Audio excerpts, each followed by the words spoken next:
Hello, and welcome to this edition of People in Transition. I'm your host, Bob Gerst. I've been hiring, firing, and mentoring executives, frontline employees, interns, and job seekers in companies around the world through a host of transitions, some difficult, but most very good. I work with people in Hong Kong, India, Australia, and across the United States. What sets them apart? A lot, but there's more they have in common. And one of those commonalities is transition is a part of life. This experience has given me a bird's eye view on a variety of trends, economies, industry disruptors, and transitions that are big and small. It also brought me into contact with the thought leaders and decision makers you need to meet, the people who can make the difference that matters to you right now. Imagine knowing exactly what to do next and how to know it's time to make your big change. The insight track you're going to access during our future episodes is better than a crystal ball. It's the exact information you need to take that next step. Whether you're a new grad applying for your first professional job, someone looking to transition your work experience into a promotion, launching your own company, or maybe even starting to plan your retirement, you're in transition, and this series is for you. We all know transition can be scary, but it doesn't have to be. And it's even fun when you have VIP access to the future you want. Are you tired of the uncertainty of being passed up? We'll share with you the tools and skills that can take your dreams to the front of the line. So, if change is on your horizon, or maybe just the thought of change, you won't want to miss this discussion. It could be the exact edge you need to turn transition into an amazing opportunity. Susan Collins, thank you so much for being with us today. I was looking forward to this discussion and excited about you being on this episode of People in Transition. Well, Bob, thanks for having me. I know we're going to have a lot of fun today. Susan, when you were younger, what did you want to be when you grew up? Well, I am a total dog person. So, of course, when I was little, the only career path I saw was being a veterinarian. And what were the transition moments that you experienced to get you from that picture of yourself as a veterinarian, as a young child, to where you're at today? So, I've always been driven. And early in my career, I was talking to one of my leaders about getting promoted, and she said to me, if you want to get promoted, you have to find your replacement. So for me, it was kind of the start of everything. I got really good at recruiting, and that really kind of took my career into the recruiting arena where I was looking to help people find jobs that they loved. I loved the thrill of placing someone in a job and watching their career grow and become successful. And from there, I started leading teams. I was a talent acquisition leader for many, many years, and just teaching people how to find great people and helping them succeed in not only recruiting, but watching the joy they have when somebody finds a job they love. It was so fulfilling. Susan, I'm sure in your coaching practice that you hear lots of times, I wish I had changed jobs, pivoted into a different industry, all types of wishes. How do you respond to those comments? And what's your feedback to that person who says it? You know, regret is a funny thing. I think a lot of times when people are feeling regret, it's because something isn't going well. And instead of focusing on that regret, I really like to understand where they're at right now and what's bringing on that regret, and then start thinking about moving forward. So if you could change the situation that you're in today, what changes might you make, and how would that change your forward trajectory? That has to be uncomfortable for some to face that unknown future. How do you help them deal with that uncomfortableness? I love people to think about what if. What if you made the change? What if you didn't make the change? And help them kind of start to rewrite the story. I think when we're uncomfortable, it's so easy to go to a negative story about, I could change jobs and not like my new boss. I could change jobs and not be successful. But when we start to reframe the story into all of the positive things that could happen, I think that they start to feel a new confidence and a new curiosity that spurs on some action. And when they come back and say, but Susan, I'm comfortable in this current job. The money's okay. There's not much that they can throw at me that I haven't done before, but I'm just not happy and I dread Mondays. How do you help push them from that comfort level into something that they can be more satisfied with?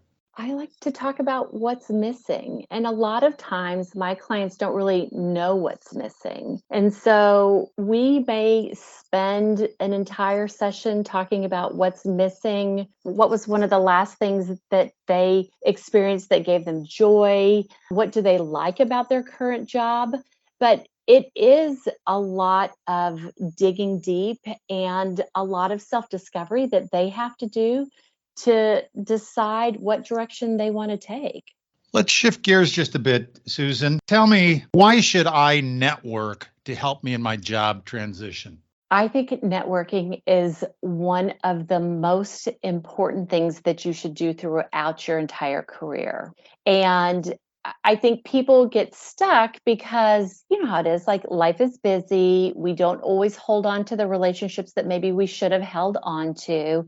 And so I think that you need to make a list of who your biggest fans were, because as you start to think about transitioning, it can be pretty scary. And sometimes you don't know what you don't know. So you don't know what's out there. You don't know what opportunities you might just not be seeing when you're doing a search. And so when you start to make a short list of your biggest fans and you start to reach out and rebuild that relationship that maybe you have not taken care of, it becomes a little more comfortable because they start to talk about the things that you were good at. They start to look at their network and think about how they can help you. People become so afraid of reaching out because they haven't kept the relationship going as closely as they would like to. But I do believe that it's human nature to want to help. And once you kind of get a couple of those conversations under your belt, the networking piece becomes a little easier and you start to really feel better about yourself and how you've helped other people along the way. Susan, what are some of the errors that you've seen in people when they are doing their networking? There are a couple things. First of all, if we're in transition and we are feeling the pressure to find a new job, we are putting pressure on ourselves that sometimes we put on other people. So it is okay to reach out and say, I know it's been a long time since we connected. I wanted to see if you had some time to chat next week. But I think that we get frustrated because people aren't on the same timeline as we are. So you want to reach out without expecting something from them. Now, it's okay to say, Bob, I reached out to you today because honestly, I'm going to start a search. And I know that we haven't been in touch in the past 2 or 3 months, or we haven't been in touch in the past year. But I was really hoping that maybe you and I could connect and talk about how you made your transition. But if they don't respond to you immediately, you can't get frustrated with them because they don't know what's going on. So you've got to reach out and really start to rebuild that bridge. And you can't have expectations of them to find you a new job immediately. Sometimes you've got to work on their timeline, which is different than yours. And when you're done with your networking meeting, let's say, do you ask for others' names to network with? And how does that conversation kind of look to you? I think you've got to read the room. You've got to kind of gauge how well the conversation went. You've got to thank them for their time and say, I know it's been too long. If anyone comes to mind that you think would be good for me to connect with, or if there are any introductions that you'd be open to making for me, I would really appreciate the support during this search. And Susan, what are the mechanics or the structure of an effective resume once you've got your network built? A couple things with a resume. I think that people start to put their resume together and they start to think about the work that they've done. What I really want to see on a resume is not the job description, because if you are an engineer, your job description is going to be similar to another engineer down the road. If you're a store manager, there are going to be similar things that are expected of you as a store manager at another company. What I really want to see is, how did you contribute to the bottom line? How did you help the team be successful? I want you to talk in terms of ROI versus tasks and expectations. I also think that if you can afford it, a professional resume will set you apart. And there are a lot of really great, affordable resume writers out there. It's just about doing your due diligence and asking for reviews and examples and references. And Susan, what does not work on resumes? I love looking at resumes and all of the different creative things that people do. If you are submitting a resume to an applicant tracking system, so you found a job online, either on the company career site or on Indeed, whatever you use for your search, you need to have a chronological resume that feeds easily into the applicant tracking system. So it is really everyone's personal preference. I am not a big fan of pictures on resumes, but I also think if you're going for a creative job, you might use a green versus a black or a navy blue. I think you have to really understand your industry and what are the trends in the industry. But at the end of the day, it needs to be in chronological order so that it feeds into the applicant tracking system. Susan, why does aligning your personal brand with the company culture, why does that matter? And how do you achieve that matching? This is a great question. I think that when you think about your success and your happiness, it's important to understand the organization that you're going into. I've seen a lot of careers rise and fall because people just weren't in the right company or the right job. But when you're in talent acquisition, when you're leading talent acquisition, especially, you hear pretty early on if someone is concerned about a candidate. And so when you look at your personal brand, you want to make sure that your values align with that organization so that you're not asked to do things that you don't want to do. You want to make sure that your values align because you want to work for a company that you're passionate about and you want to do a job that you're excited to go to every day. And Susan, how much research or knowledge about the company does the hiring manager or the HR manager expect each candidate to know? And how do you get that knowledge? When you're working with a recruiter, you're not expected to know everything up front. But the further you go into the interview process, the more research you need to do. So there are a lot of places out there where you can go see third-party reviews. You can go to the company website. You can research articles about the organization that have been in the news lately. There's a lot that you can do. I think that what you need to do is kind of collect all of that research and then try to look for the common themes. I do think that third party reviews, I say that's kind of where the bidders go sometimes. Like that's the first place you go when you're not happy. So it's about looking for the common themes throughout your research. And then it's about getting to meet your hiring manager. It's about asking questions about their expectations and making sure that you understand what they expect out of you when you show up for your first day of work. It's about understanding what you will and won't do, but you need to show up having read the job description, having done your research, and having your questions prepared.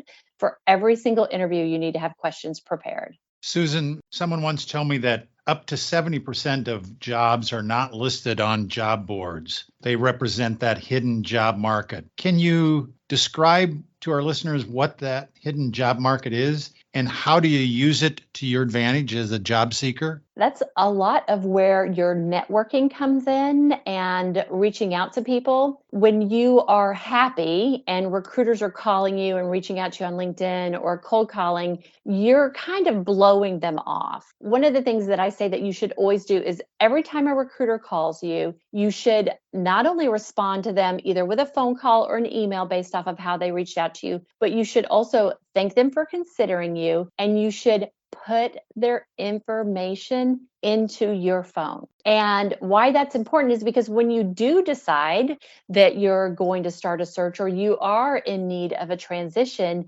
then under the title recruiter, you've got a starting place. And recruiters, especially outside agencies, get paid to fill a position. Inside recruiters are graded on how quickly they fill jobs and how great of candidates they present. So either way, it gives you a nice starting place to go back to people and say, "Hi, Bob, you reached out to me in June of 2021. And at the time I wasn't interested. I'm starting to rethink things a little bit. And I was wondering if you would have 5 or 10 minutes where we could just reconnect and discuss what opportunities you currently have."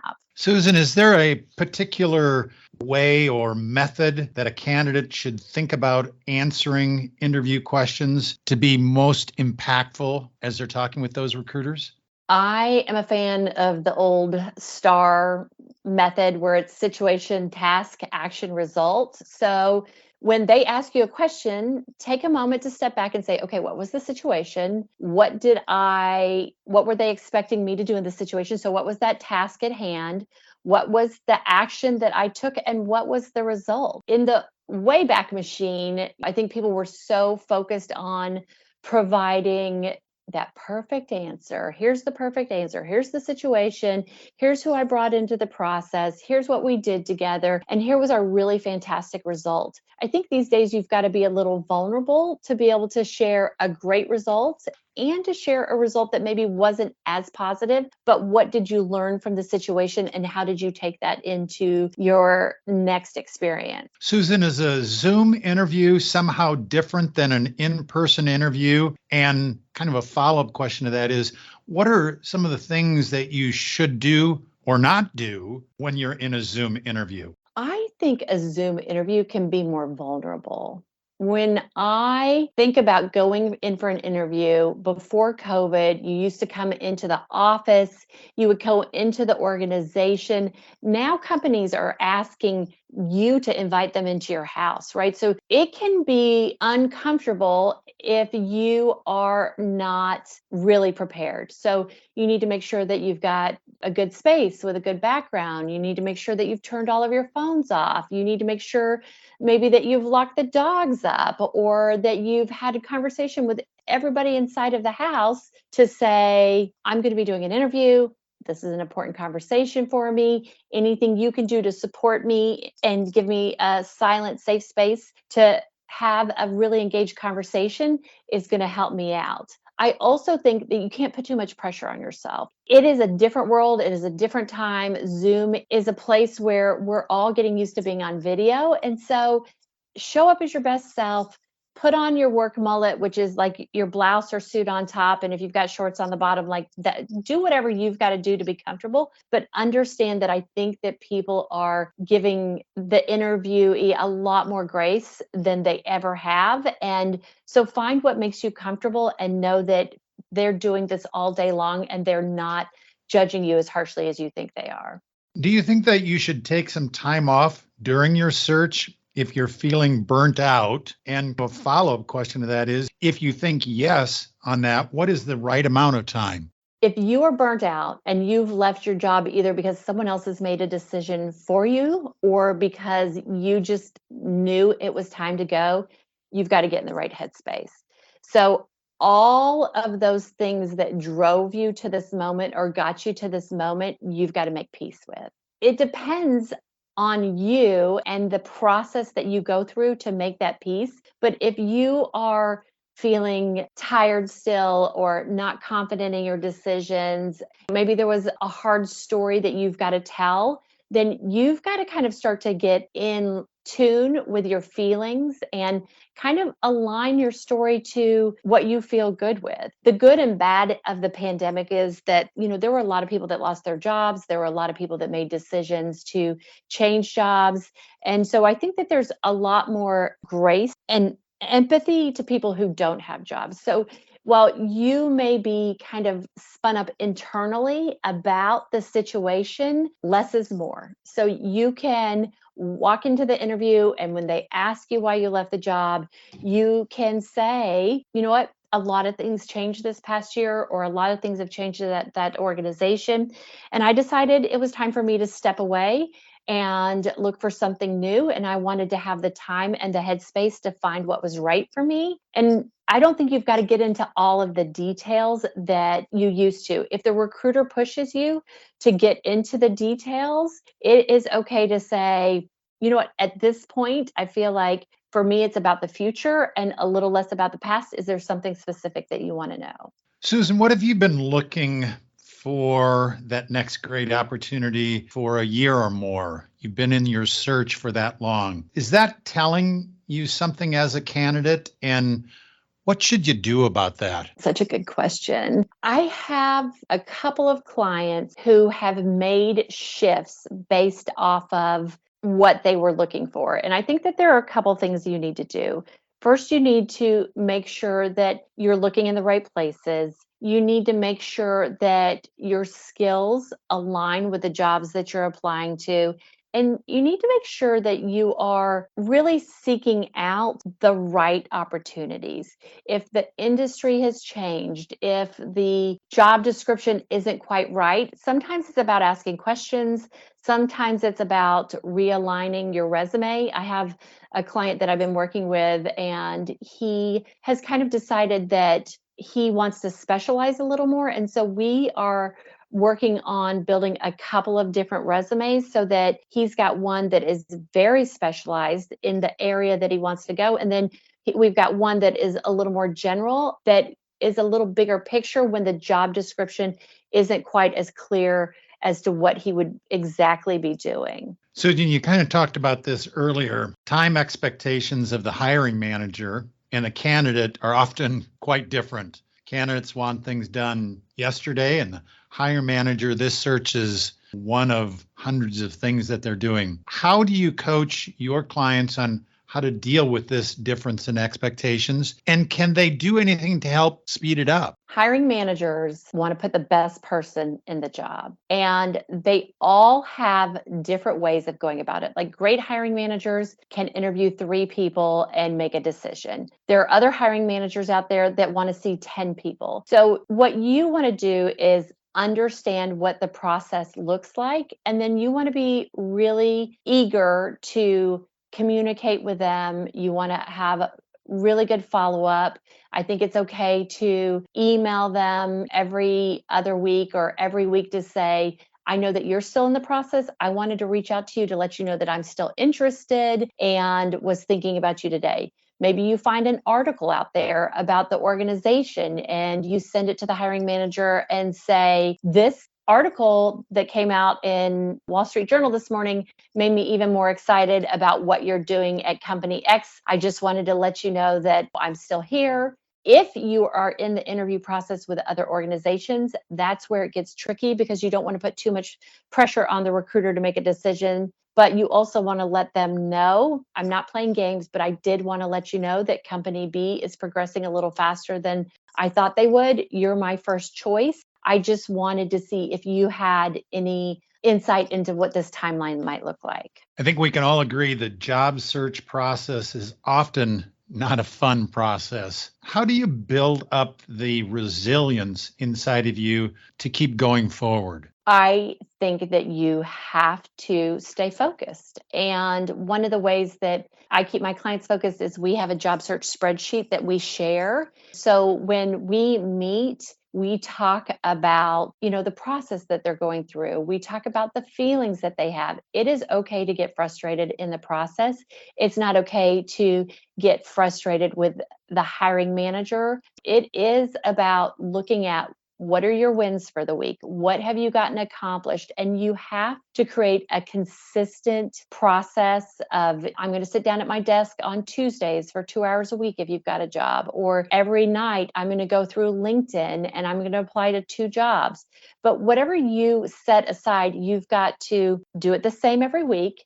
And then if it's not working, then you've got to reevaluate the process. So I've got kind of a plan where for the first month, you set aside the time and the process. So maybe it is, I'm going to spend 2 hours a week on my job search, and then I'm going to apply to 3 jobs a week. And then you hold yourself accountable to whatever that may be. I've got clients that want to apply to 10 jobs a week, and they're usually a little lower level. And then I've got clients that are executives and they're really picky about the jobs. And we both have alerts set up and we're looking for those perfect jobs. And doing a lot of networking. Susan, we touched on this earlier, being perfect. Your network plans, your cover letter, your resume, your interview techniques, the expectation of being perfect before you even launch your search process. Is this a reasonable expectation? I think when you launch your search process, you are going to learn a lot. So I think that you should kind of clean house before you have a party, but you might find a pair of socks under the couch. So you might set out with what you think is a beautiful resume. And as you start to really look at job descriptions and really start to look at what the market is looking for, you're going to be continually making tweaks. So what I say is get a base resume ready. Make sure that your LinkedIn is up to date and that you have put your best foot forward in these places, but be prepared to make changes. It's not going to be as it might be, right? You might have just an easy knock it out of the park first interview, get it done. But the more time and energy you put into figuring out what you want, the more time and energy you put into making sure that you're interviewing and applying to the right jobs, the better success you're going to have in the long run. And if you are not seeing the jobs that you want out there, I think that you should apply and interview for jobs that may be interesting. It's amazing what you learn during that process, and it gives you practice so that when that perfect job comes along, you're ready to go. I'm not saying waste anybody's time, but I am saying get a little creative, get a little curious, do something that looks good but feels odd, and see what you learn from it. Now we're going into our lightning round. I'm going to give you a topic, and I'd like you to share for 10, 15 seconds at the most your thoughts or coaching on that topic. First topic, cover letters. I think that everybody hates cover letters. I think that they're important. If a company has taken the time to configure their applicant tracking system to request cover letters are important to someone. Don't overthink them. Don't make them 2 pages long. Put the job that you're interested in, why you're a good fit for the job, or what piqued your curiosity about the job, and maybe something that you've done in the past that would be relevant to this job, and move on. People put hours and hours of time into cover letters, and not everyone in the interview process is going to read them. If there's something specific to your industry where everyone does a cover letter, then I would build a base cover letter, and I would make sure that I was diligent about tweaking it for every job, but don't overthink the cover letter. Next topic, dress expectations for your in-person interview. I believe you should rely on the recruiter. So if you're working with a recruiter, you should ask them what they would recommend. You need to dress up. You need to put your best foot forward. You need to be ironed and pressed, and a suit jacket or a nice blouse is great, but I think it depends on your industry, and your industry will dictate what you should wear. If you are looking at LinkedIn and some of these other social media places where you see how they are dressed at work, you need to just go in a level up from their everyday expectations. Your digital background on your Zoom screen. I think you have to be you. And so there's a lot of choices out there. I would keep it simple. It depends on the job that you are interviewing for. If it's a really fun kind of quirky organization, you might step out and do something that shows them who you are, but don't go overboard. I don't think that you need to have Star Wars unless maybe you're interviewing for Pixar or somebody like that. Keep it simple and have something prepared and ready to go. A lot of times, if you're going into their system, you won't have time to pick a background. So just pick the blur and kind of blur everything out. Next one, the impact of body language during an interview. Body language is a tough one because it goes with confidence. So if you're not confident in the situation, body language is a little harder to really convey. Sit up straight, look them in the eye, don't cross your arms, smile, all of those things that you need to do. What I would say is if you are feeling nervous about the interview, before you step through the door, before you get on the Zoom meeting, take a couple of deep breaths, remind yourself of why you want this job, remind yourself what you're good at, what skills you bring to the table, and do your best to be present in the moment and think about, how am I answering these questions, and am I doing it with enthusiasm? Susan, as we kind of wind down here, are there any books or other resources that you would recommend to someone who's going through their own personal transition? Networking is usually the hardest part that people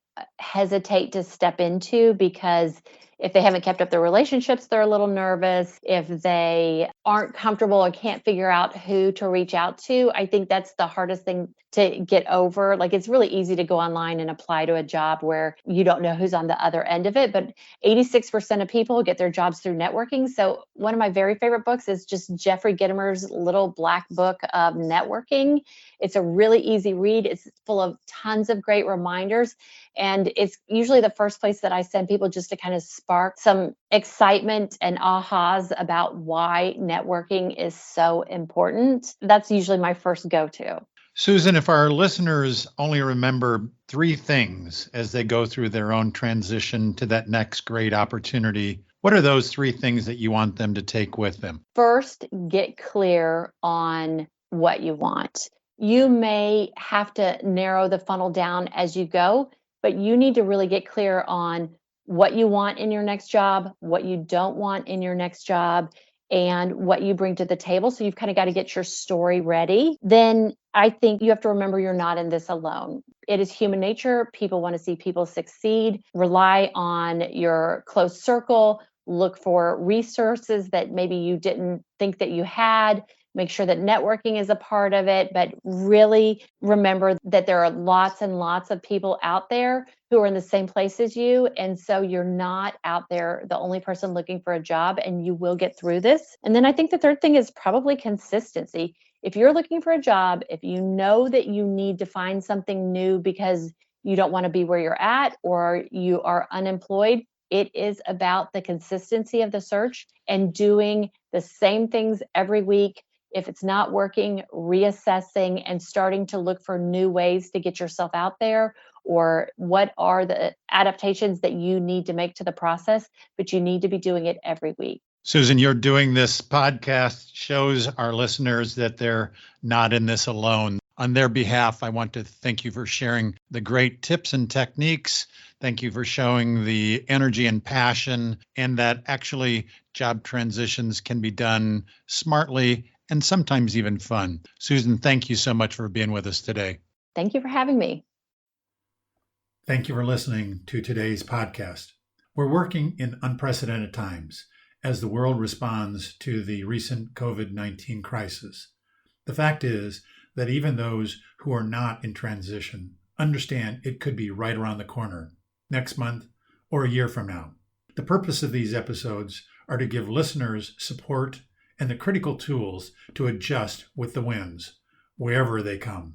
I'll continue to introduce you to guests who have successfully, perhaps gracefully, or without too many battle scars, survived their own obstacle courses, and can share useful information on how to steady your ship or your world in this uncertainty.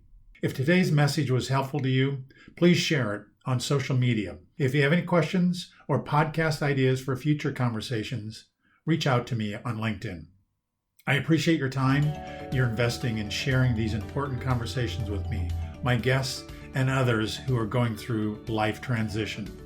Transitions between jobs, life stages, new entrepreneurial ventures, or whatever life brings. Change is constant. The more prepared you are for it, the better and easier the change will occur. Thank you again. This is your host, Bob Gerst. See you at our next episode of People in Transition.